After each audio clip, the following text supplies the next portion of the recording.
They crossed the desert for a city that should not exist. No smoke, no voices, no footprints at the gate.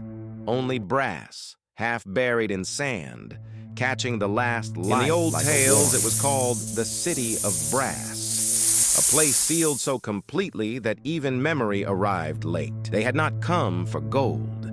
They had been sent for a vessel, a copper jar sealed in the name of Solomon, said to hold a being older than any kingdom still standing. At sunset, the gate opened without hands.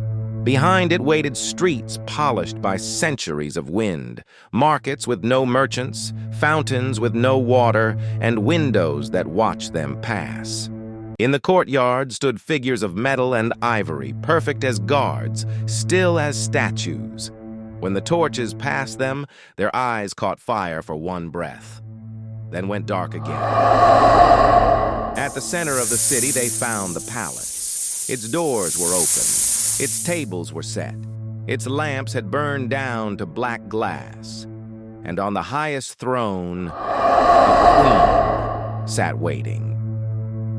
She was not alive, but beside her hand, cut into a plate of tarnished gold, was a warning. We built high walls against death.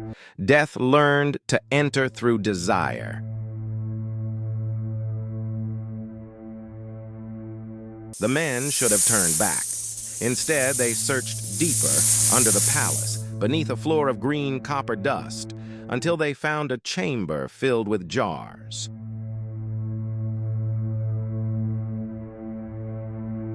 Every jar bore the same seal.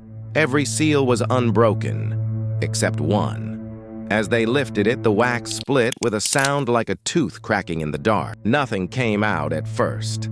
Then the room inhaled. Sand lifted from the floor. The torches bent backward. And from inside the jar, a voice said the first name it had remembered in centuries. They ran through streets that were no longer empty. Doors slammed in the wind. The metal guards turned their heads.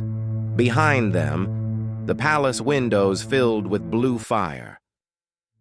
At dawn, the gate stood closed. The desert was quiet again. But in the sand outside the city, one fresh copper seal lay open, warm to the touch.